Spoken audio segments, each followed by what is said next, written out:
All right. Hey, we are back here on Founders Live for the Liven Up Festival.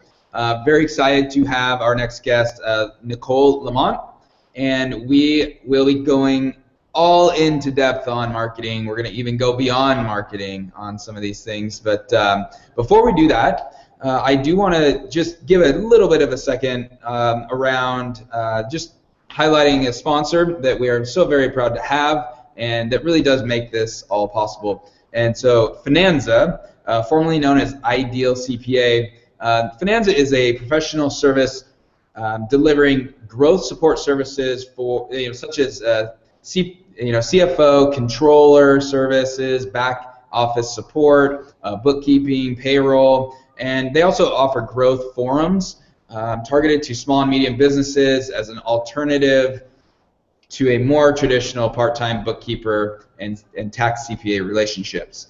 So if you want more information on Finanza, you can actually go to idealcpa.com and you can find out more. They're incredible, and we just are really appreciative that they are here to support us.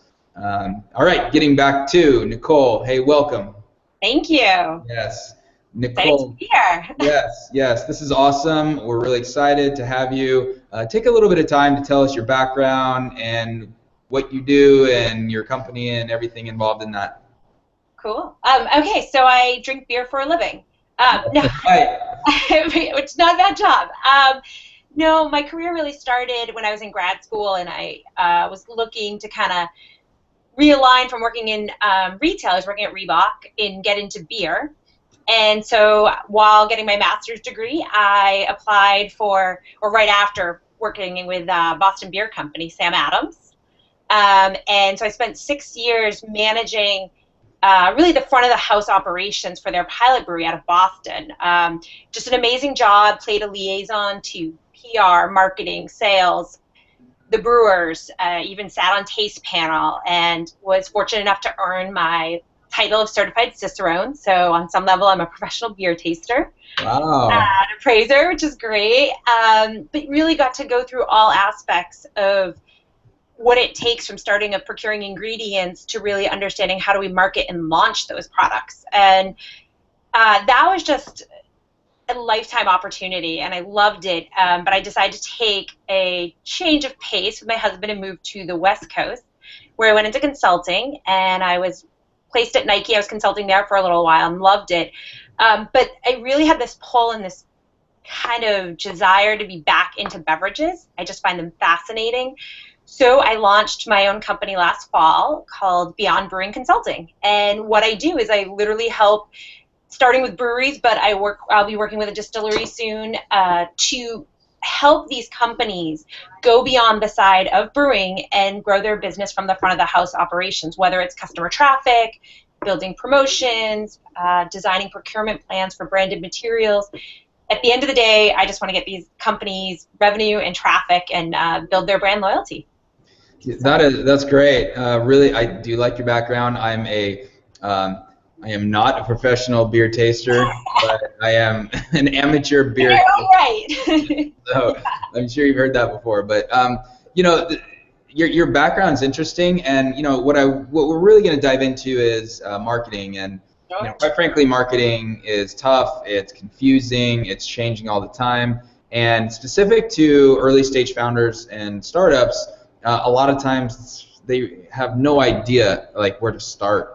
And I think where we should start is, what, in your words, what is marketing exactly? I mean, what is this thing that some people hear advertising, some people market? What is marketing in your words? Yeah, I really think it's how you go about selling your product or service, the techniques that you use. And I mean, ultimately, people will say, yeah, it's having the right product in the right place at the right time. Is the ideal piece, but it's really is how do you let people know who you are, what you're doing, and what are you trying to get out of them? Are you trying to sell them a beverage? Are you trying to help them acquire you as a consultant?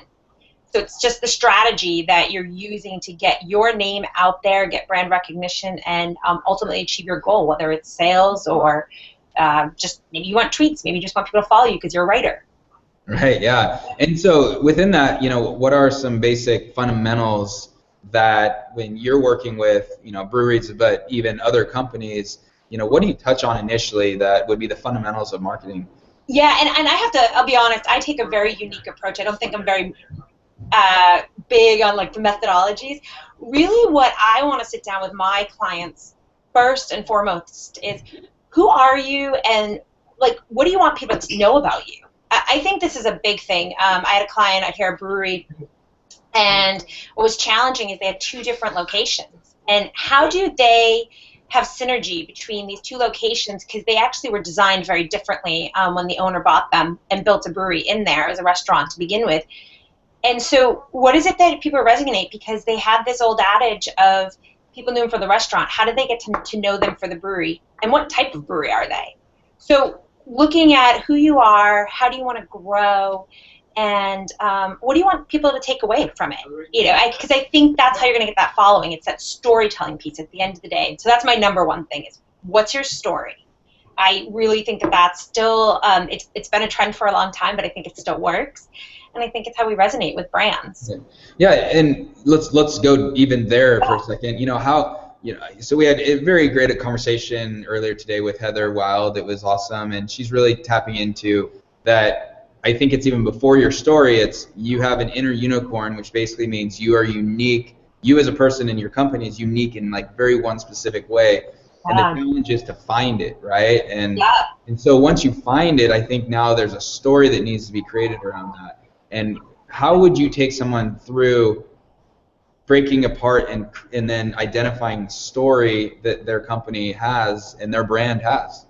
Yeah, I think there's like multiple ways to do it, but what I first, if it's depending who are the key players. Is it the owner? How is the owner running their company? Because do you have a marketing person? Like figuring out, is this going to be more collaborative or is it more individualistic? And once you kind of have that idea of how are they going to build this, I think it's laying out sometimes it's just like almost like a picture thing, of what are the core values? Because, some people just see an image and they say, that's our brand.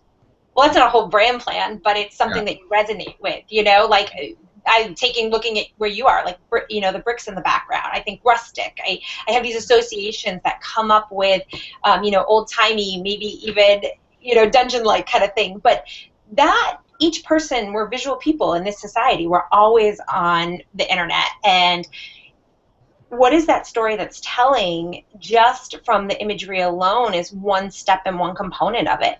And, making sure what I take people through is, if you're putting this out there, how does it resonate with you? And have you tested it too? Have you seen how your customers perceive it? Because sometimes what you think you're representing, and you have this great image and this great idea, it's not what's always being conveyed. There's other associations. So helping people understand that.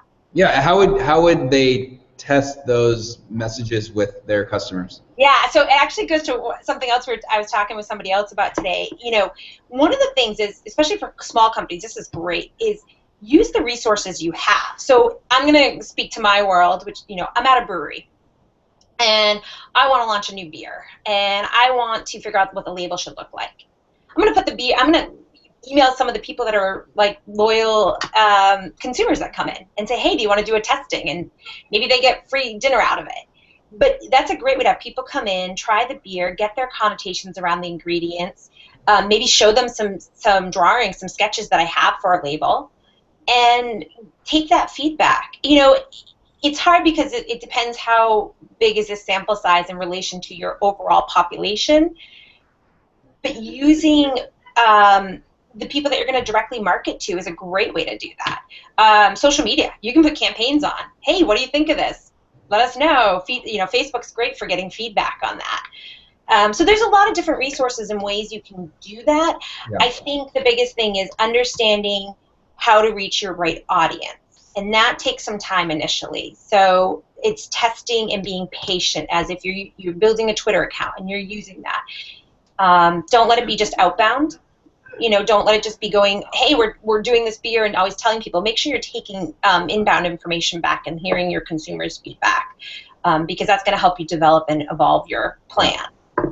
Yeah, and have you seen any what are misconceptions or mistakes that maybe pop up that are more or like generally happening that you tend to see like all the time, and you're like, man, that's just a. Do you see any of those at this point, or like? Yeah, I think there's a lot of different things that can happen. One, people are so eager to, and I keep going to social media, and this can happen in any situation. I think both in a live situation or on like social media, hearing your consumers' feedback is so critical. Your customers, really letting that resonate and not being defensive. Because a lot of times people just want to share what, hey, I love this place, but I'd love to see X. Maybe I'd like to see different hours.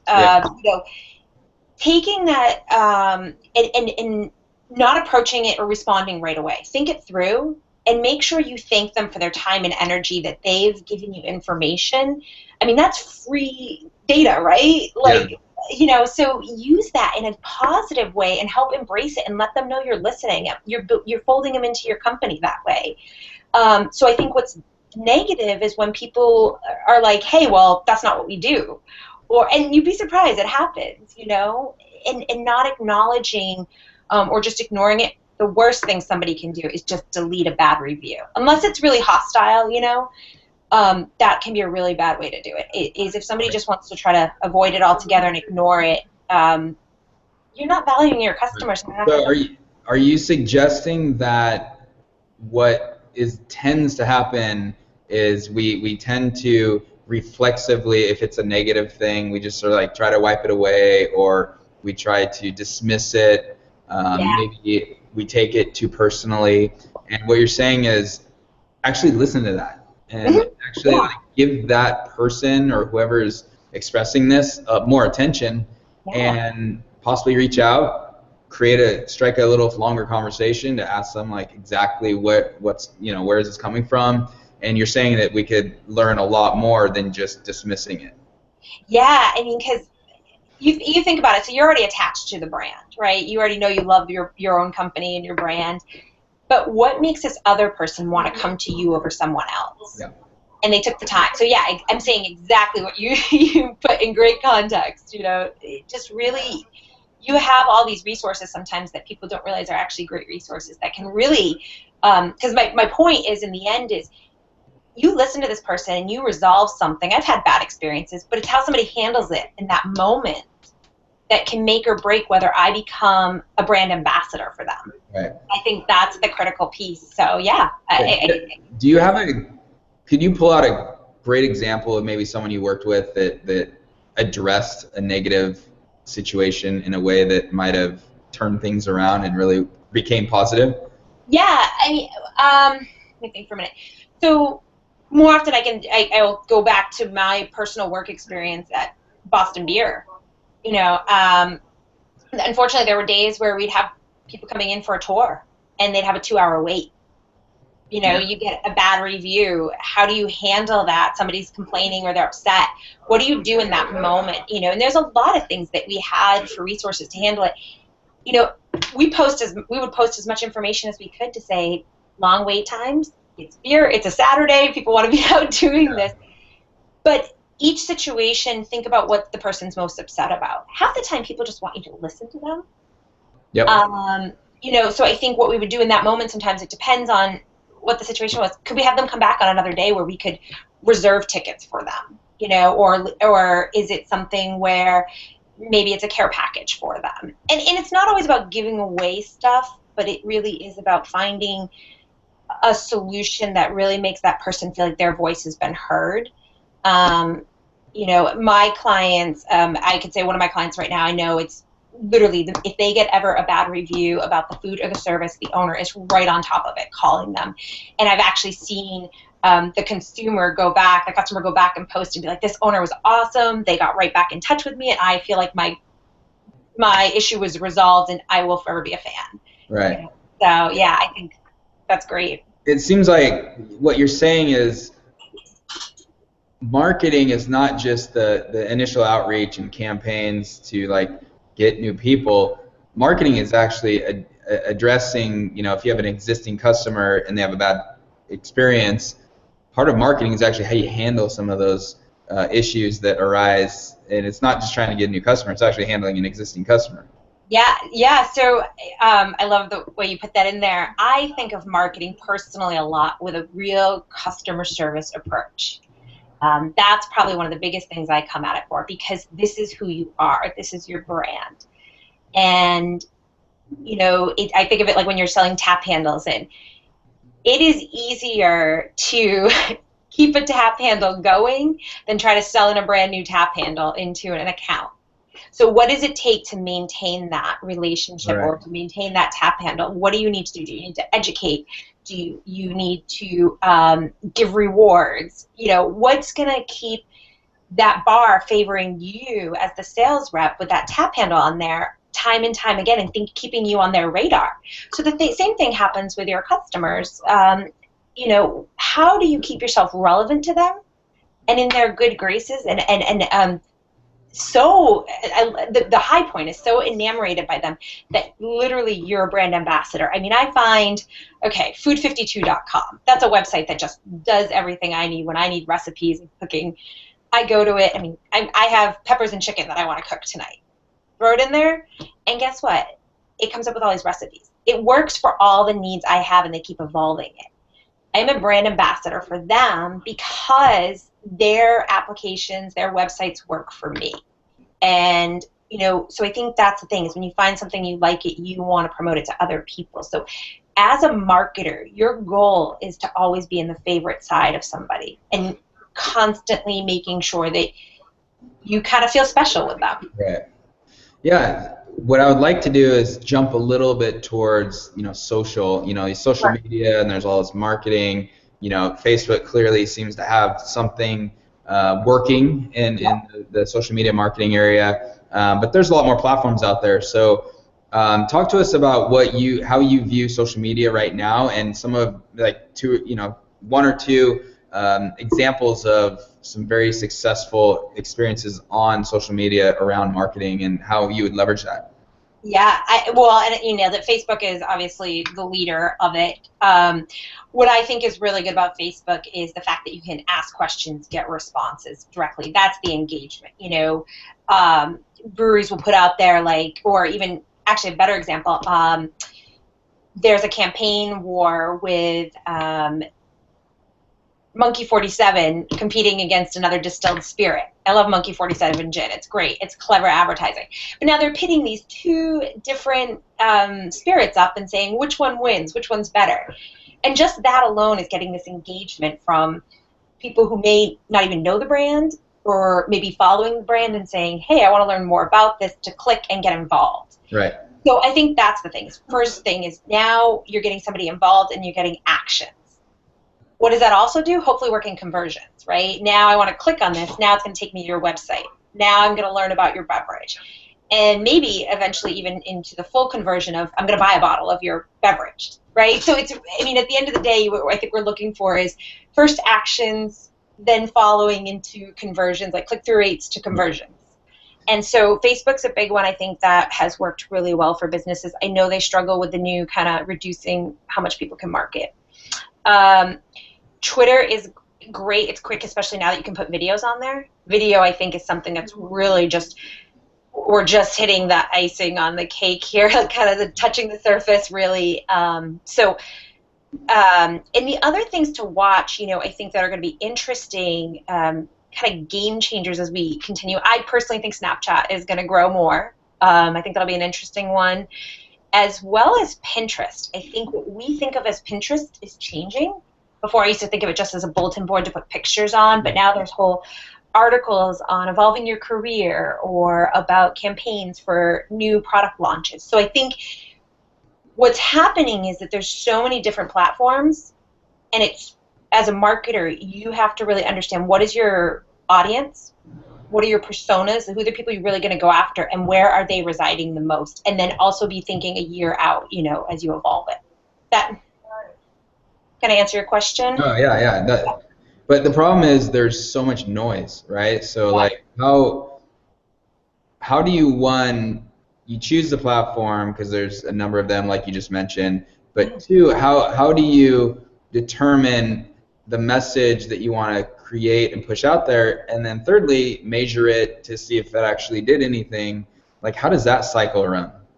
Well, and there's different ways. I think there's one, it's going to be part of your marketing strategy, right? So we're designing a new, think of like American Giant. We're designing our brand new, like, awesome Luxe t-shirt that we just developed. And who are our audiences that are following them? Where have we gotten our conversions from? You know, so how do we want to promote that? Well, I think part of what is really stellar about American Giant's new t-shirt is the care and the craft that went into it. So I want to see that in imagery. So the first thing comes to mind is, where can I do imagery? But really what resonates more is the video when they talk about it. The components, and because they use a premium cotton. So now, where can I put a video? So I think it's kind of thinking of, what is your message and how do you need to convey that? And what platforms will allow you to do that? And then coupling that with the demographics. So, you know, you think about, if I'm advertising to probably somebody in their 80s, they're probably not on Twitter, or they're just starting to. So maybe that's not the platform I'm going to use. Yeah. So I almost do a reverse thing of eliminate the things that you know probably won't apply to you. Put something out, test, and be patient. It takes time for traction. And any ideas on exact, like, testing, you know, A/B testing, and how do you know, like, what methods would you use to A/B test, and then is it a couple days, is it a couple weeks that you would determine what's working and what's not? Well, and that's going to be tough. A/B testing is something I'm cautious with, because I think a lot of people think it's great, which it can be if it's used appropriately, but just making sure you understand your target, like, what is the size, right, that you want, because if you're looking at your total population and you're saying, I want a good group that's a representation, making sure that you're going to get that. Also making sure not to have other, you know, if you're trying to figure out, hey, I want to see who comes to my website and I want to test this, but at the same time you're simultaneously running an email campaign and you're getting all your current customers coming, you're not really testing new customers necessarily, so that can skew your data. So I think the thing about A/B testing is it works when you do it well and it's crafted. And you can, you know, some of it's just, hey, we're going to send, of our 80% of our subscribers or current existing consumers, an email campaign. Right. You know, of the 100%, 20% is going to get it. 10 get A, 10 get B. What do I get for a click-through rate? Like, how many people actually open the email? And you can, so that's instantaneous, right? Like, you have the email go out and you say, hey, for 3 days, we're going to test this and see what we get for an open rate. Which one works better? And then immediately you can send your next email to the rest of the group of the one that performed better. So the timing is going to depend. The problem is you don't always have a lot of time with this. So you're going to kind of design it, set it up, and I wouldn't say more than a week usually, but somebody else might say, hey, we're going to run this campaign for a full month. But I think at that point it's stagnant, right? So I think it has to be pretty quick turnaround to be relevant. Yeah. And are you... you know, would you recommend, you know, the MailChimp and then all the existing products around? Like, what sort of products would you recommend around those? You know, I think that MailChimp is great. I think people would like to use it a lot. It has some great features and it's easy to use. There's, you know, Constant Contact's another one that people use a lot. Convergence. You know, so any of those tools can work, and I think they are going to be, especially for companies that don't have the time and energy to do it, there's already somebody as a service out there that can do it. Yeah. Use their services. Because data can get really messy, and you need somebody who understands how to help you read through that and know what's going to be the best for your campaign. Yeah. Well, and here's what I've noticed is, I mean, there are, you know, I like data probably, you know, average, but there's people that love to get into the But the thing is, I do think most of us get very overwhelmed on just the amount of data and what it all means. And I come from the very simpleton, like, I have one or two major metrics, we need to hit those, and I just trying to focus on one major goal of growth. Yep. And yet when you have all this data, how does one kind of sift through and determine what's the most important, and then really only try to improve that specific metric of growth? I think you have to have a plan. So what are you trying to achieve? What's your end result? You know, is it that you're trying to get new subscribers, right?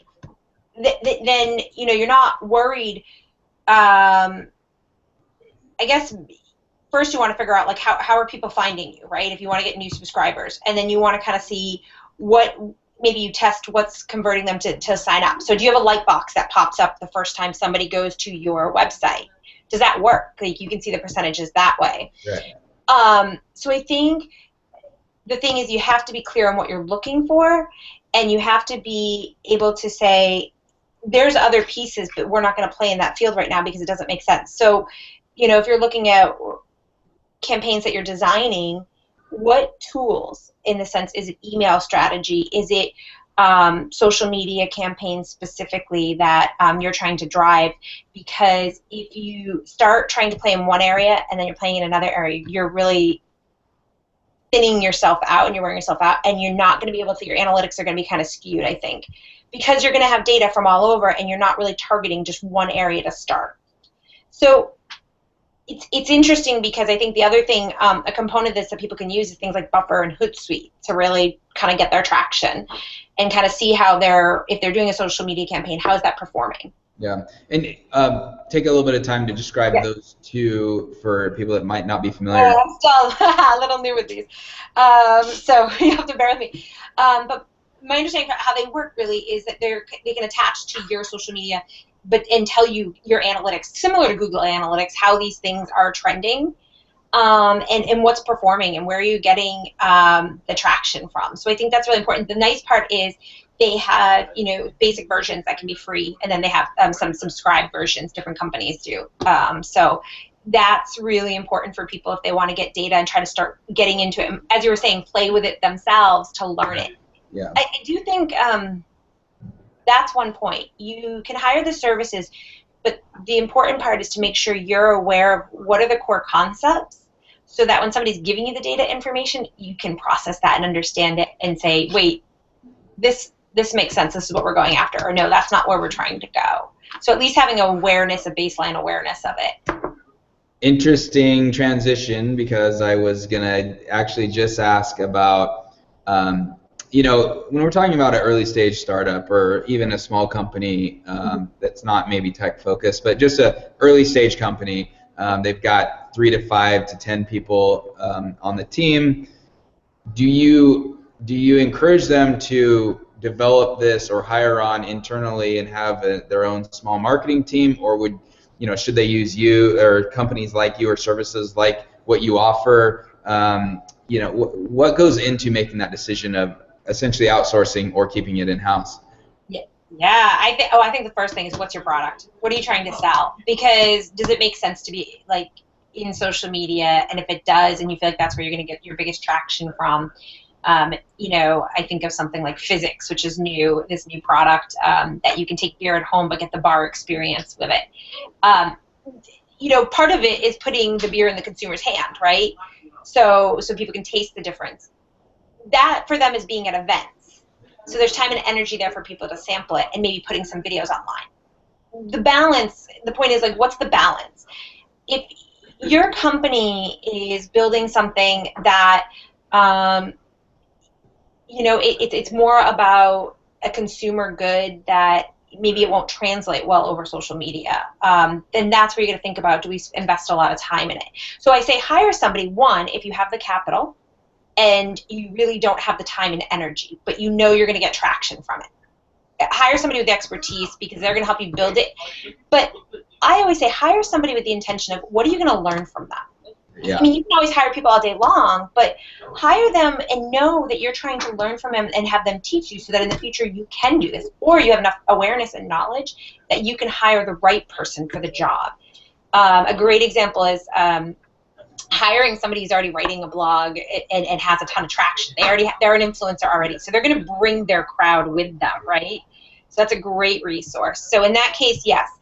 If you have somebody internally that you already have that can do it, and it makes sense in the spectrum of everything that you need to do as a startup, and it's not going to take away from the other things. I mean, you're building a marketing plan, you're building business plans, you're getting budgeting, you're getting investors maybe. There's all these other components. Is it going to take away from the core things that you really need to do, like maybe working on the product? Yeah. And, let's say someone's going to sit down with your your firm or you in general, what are the appropriate interview questions that you think they should ask you that are great questions to filter if it's actually a good hire or not? Yeah, I think one is, so if I'm interviewing myself, probably tell me about some past campaigns or some past projects you've worked on. What was the problem you were trying to solve for? How did your solution work, or didn't work? What hurdles did you overcome? And I think another big part about it is going to be relationships. Consulting is very tough. You're adding somebody to your team, whether they're going to be a leader consultant or they're going to be an operational consultant. They're going to be in there every day working with your team. Yeah. You need to understand their personality, how they're going to fit. So I would almost interview them the same way you'd interview somebody if you were having them come in. I want to know, what are they going to do for results? What are the capabilities that they're bringing, and how do they work with others? And what does the time frame look like, and what are the pricing? This is my money, my time, and energy. And so is it a flat rate project? Is it a hourly project? Where can I see some of their actual work that they've done in the past? Yeah. Or do they have samples? Because I want to see what it looks like, right? Somebody can tell you they do all this great stuff, but then do you actually can you see proof in it, right? And I think that's a big piece. Yeah. And what is the normal engagement look like in terms of the compensation, the method of compensation, and time length? What is that? What's normal? What should we be looking for? I think it's going to vary depending if you're building out a full campaign, product launch. For example, a beer product launch could be as quick as 3 months. That's really pushing it, but it could be a full year for development. So you can think about in terms of spectrum anywhere from typically I think minimum it would be 3 months to a year.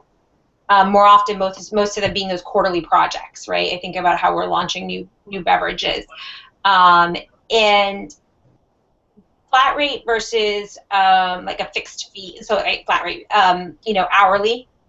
And that's something you want to be careful, because you really want to think about what are they billing and how does that bill. That adds up quickly. And what happens is a big caution for people is, so you hire me to do the job, but I'm working with multiple people on your team. You're the sponsor. You hired me, but in turn, I'm also working with other members of your team.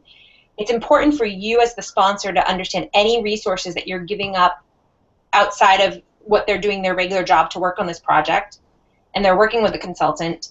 If they're billing at an hourly rate, that's adding up. You need to be aware of that. You need to have a one-on-one, very close relationship with that consultant to say, this is what the budget is, and we don't want to exceed X amount of hours, or we don't want to use X amount of my resources. You have to be very clear on both parties of what's available and what's the rates. Yeah. Fixed fee is always a great one. I'd be hey, it's X amount of dollars to get this done by this time, and here's the deliverables. And the biggest thing about that is really making sure your deliverables that you want, the timetables, the results that you want to see are clearly outlined. That's really important. And you can get some weird things like, hey, I will deliver X by this date, and if not, then the project is at 25% reduction. That's how confident consultants can be. But you want those things to benefit you, so that you're getting your money is working for you, right? And how can founders get in trouble or just kind of down the rabbit hole and be how do they get in trouble in these areas of just getting sold a bill of goods or whatever and just not keeping a track of the campaign? What do they stumble upon? Well, I think it's, a lot of times they'll hire a consultant and they'll say it's really the consultant's job to come to me. I think it's both parties. I think they have to be on top of the consultant. If the consultant's not checking in with them at the designated times, to say, hey, here's our status updates. It's how much you want to manage. So part of it, I think how they can have trouble is not vetting the right consultant for the right job, not being clear on the scope of work.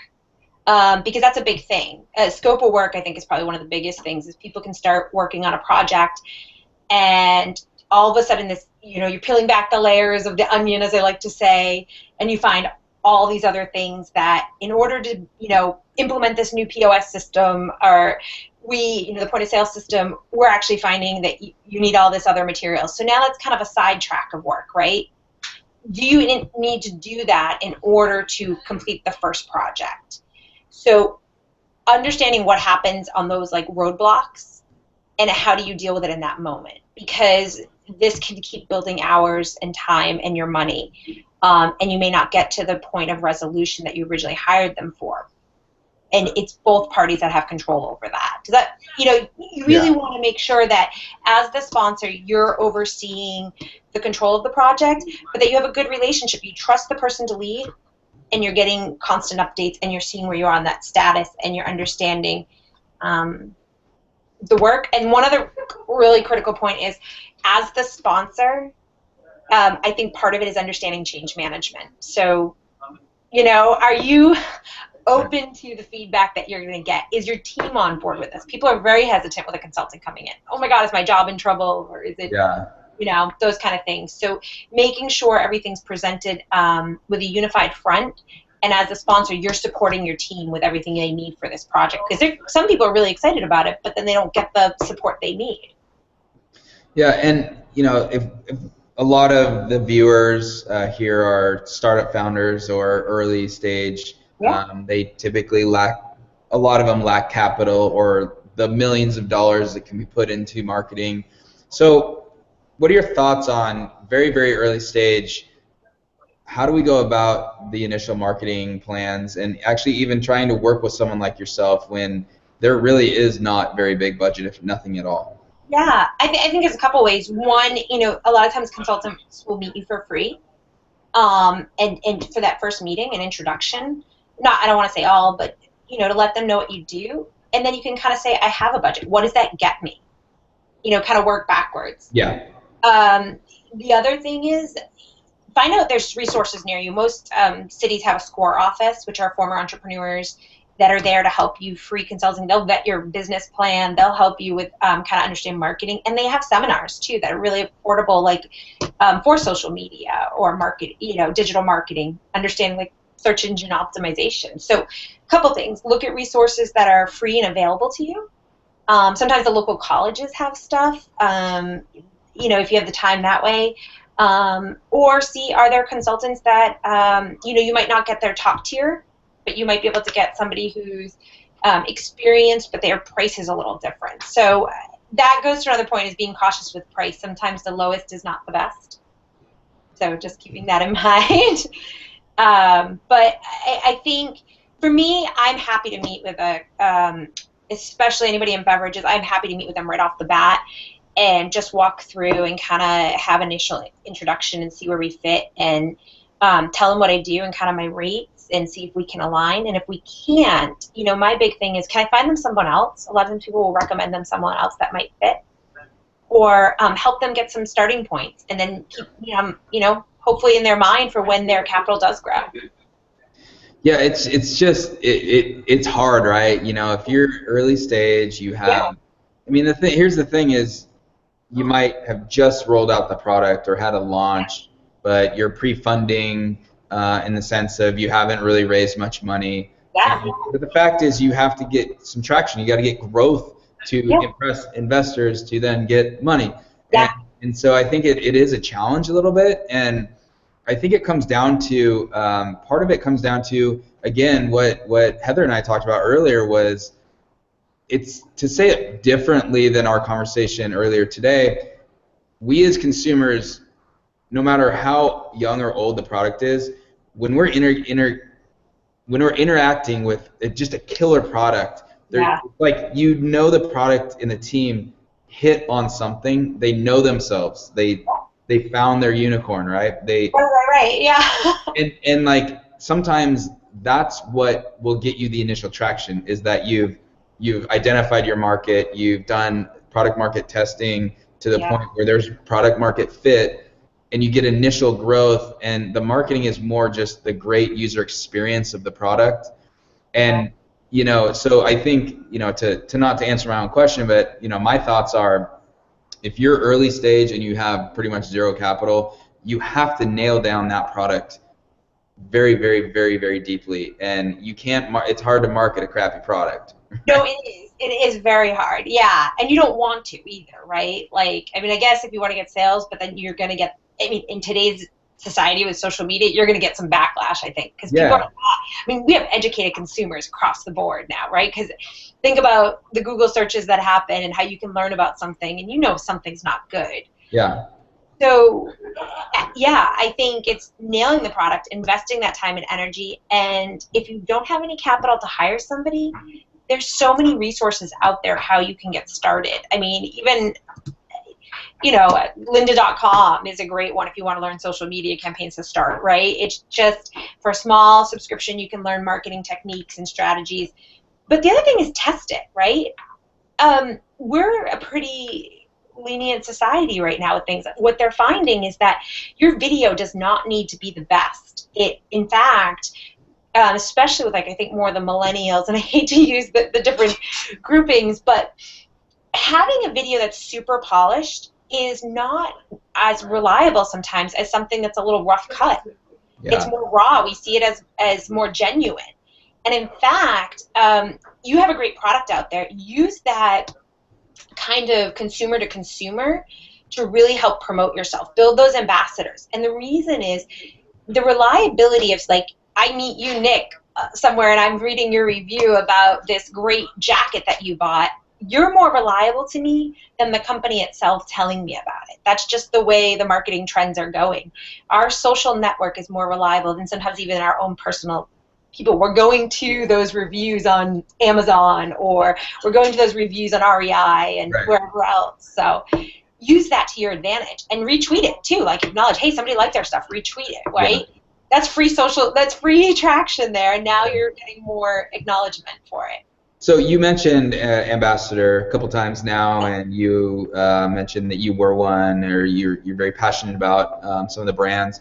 How can we create ambassador programs, and what have you seen that is really working? And you're like, man, you can point to that campaign as like they have an incredible ambassador experience. I always think of, you know, the beer industry in general is probably like the number one. You know, I just think that places like Rheingeist get a really big following. You look at Stone Brewing. I mean, they just have this traction of beer enthusiasts. I mean, anybody who is a fan of Alchemist, you know, the heady topper, and they're willing to drive all that way just to get that beer, right? That's part of the experience. So I think part of it is, some of it sometimes is, maybe you get somebody to test your product. Like, you find a good, what I like to call, you know, the influencers on social media. These are people who already have a good network of following. They'll give their disclosure of, like, hey, I was given this product by X, and this is my review on it. Now, sometimes you don't always know what that's going to come out with, but you're hoping that they're already a fan, and they're going to like it, and now you get their network of people. So I think that's one way to definitely do it. So it's a promotion, right? You can give some free stuff away to people that you feel are strategically aligned in the sense of, from a marketing campaign, of the type of persona and the audience that they have that you want. Doing cool things, just like, you know, I think of 10 Barrel just popped up with this really cool, looked like a soda machine, vending machine, but it was for swill. And it's in the middle of these, like, market spots, and people are like, is this real? And they put in their ID, and then they can get a beer, you know, and try it. So that spawns this whole new campaign, right? That people are like, these people are doing cool things that I like, that resonate with me. So at the end of the day, brand ambassadors, make sure your content's relevant, make sure it's, you know, vital, and how does it fit for me? Like, what are you doing for me, really? Yeah, no, to say it differently, it's if you're going to build an ambassador program, there has to be a special feeling about being an ambassador, right? Yeah. And you know, one that's kind of hit my radar recently was the Skim. And if you're familiar with them, the Skim is basically, it's very much geared towards women and making sense of the news and all that. Yeah, right. And I think they have a unique angle. I'm not a subscriber, but, you know, like, I can understand that it's a really great product. And what I've read about their ambassador program, and actually really encouraging, and actually it's more like embracing a certain person and bringing them in and making them feel very special. Yeah. And the person that's going to share the brand with others, they just feel even more important the more they get recognized as an ambassador.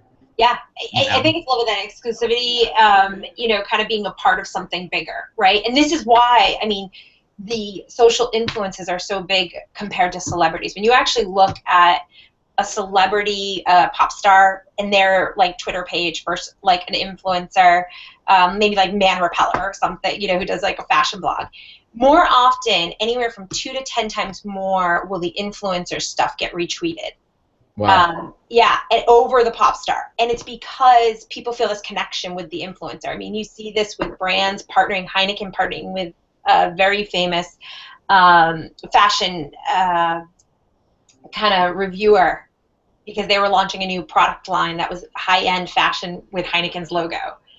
Because that would resonate with people more and they could get more traction that way than maybe having just some celebrity do it. Yeah. It's finding those platforms, I mean, I think an ironic one is Kate Hudson's Fabletics. That's gotten some good traction, and she's got like subscription based too for her apparel. So, and this was on Facebook, but you would see how many people were clicking just because that was a seamless ad placed in there. And people are all about workout driven yoga, and yet it's got this great style to it, but it just fit on so many sides. And now the people who are wearing it are writing about it and talking about it. So, kind of an interesting one. Yeah, those are all great examples. On here on Founders Live, we're just starting and just starting to see how we can build out an ambassador program. I think my question, self-serving question a little bit, but my question is there too early of a phase of the company to actually institute an ambassador program, or can it start from the beginning? That's a good question. Like, is there? It depends how it's done. So, what's hard is, and yours is subscription based now, but people do get, promotions for it. I think for something like this is just making sure people have enough time to test it so they know all the benefits, so they can really speak to it. Because you want to, so I think there is a little bit of a learning curve for it if it's something new. And the reason is I think the user's experience has to be, one, really good, but they also have to be educated and can talk about it. Because, you're getting sold things all the time, so it's, why would I get involved in this? Well, let me tell you about what it does. It does X, Y, and Z, and this is going to help your career because, so I think there is a little bit of that time frame of getting people to have that user experience and seeing their traction. When you're picking an ambassador too, like you're inviting your audience to be ambassadors. Can you target specific ones that are on there every day? Yeah. And send them a personalized email campaign for that group to say, hey, we noticed you're on here, you're liking this, it seems to be working, tell us some feedback about it, and we'll give you a free invite for a friend, right? That's a great start, easy for you, but then that friend can become more, and then they'll continue to invite other people because they'll know you've, like you said before, brought them into the fold, you've embraced them. So to answer your question, I think there is a little bit of a gap if the product hasn't been out there long enough that people haven't been able to use it and know all the doesn't know all the nuances, but they want to be able to know some of the finer points to be able to promote it in the best possible way. Yeah. That would be my thought. That makes sense. I really appreciate that. We're about almost out of time, but I want to ask a few kind of random, unique questions. Sure. Describe your morning routine and why you feel that it leads to success. Okay, so one of the things I love Mark Twain saying about eating a frog in the morning, if you eat a frog in the morning, it'll be the hardest thing you have to do. So it's kind of taking that big chunk out of things. Yeah. So I will preface it with, I do need my coffee in the morning, and I have my own process for it. I do kind of want to go through some of my media channels and just see what's happening. It kind of eases in my day. By a certain time, usually by 7:38, I'm rolling into what is the biggest thing I got to start doing. Yeah. And I find we get bored easily. So allowing yourself to take that break. You know, if something seems overwhelming, break it in chunks. Put a timer and allow yourself to just get up and walk around. And even that breath can help you get back into it. You know, especially if you are an entrepreneur, you got to get out there and sell. So the other part is trying to figure out, for me, potential clients, getting that list and knowing that I just have to keep going after it, and working with them to help educate them on what I do.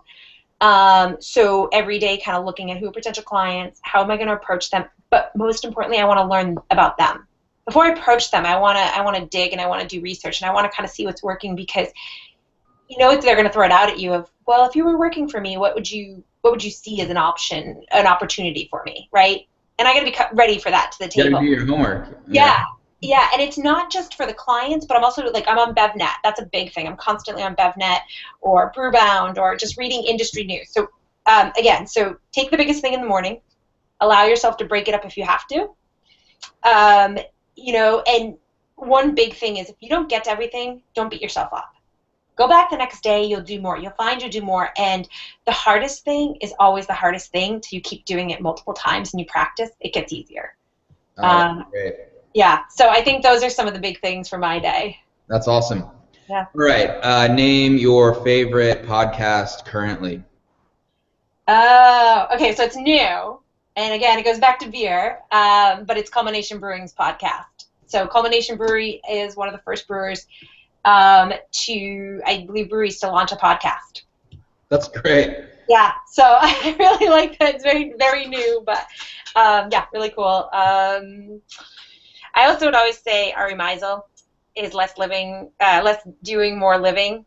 He's helping you maximize your time, so it's pretty awesome. Good. Nice. Yeah. And what about a blog or a just very awesome resource that you seem to always tap into, written? Yeah. God, there's so many. I would say, yeah, I guess I can go with BevNet because it's helping me. I mean, sometimes it seems like a lot in my face, but it's letting me know all the new things that are happening in the beverage world.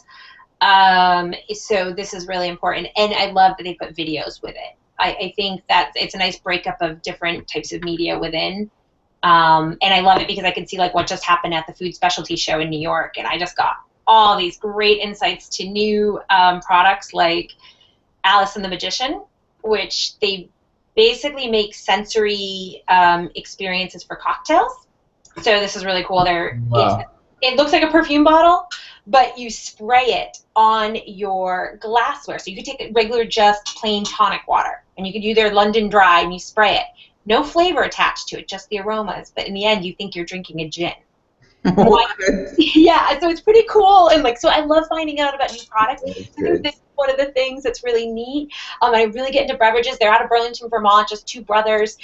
They've been around for about 3 years. But there's this whole component about the sensory aspects. You know, really what you taste, I've always been told 70 to 80%, they'll say a little higher, you know, comes from your sense of smell.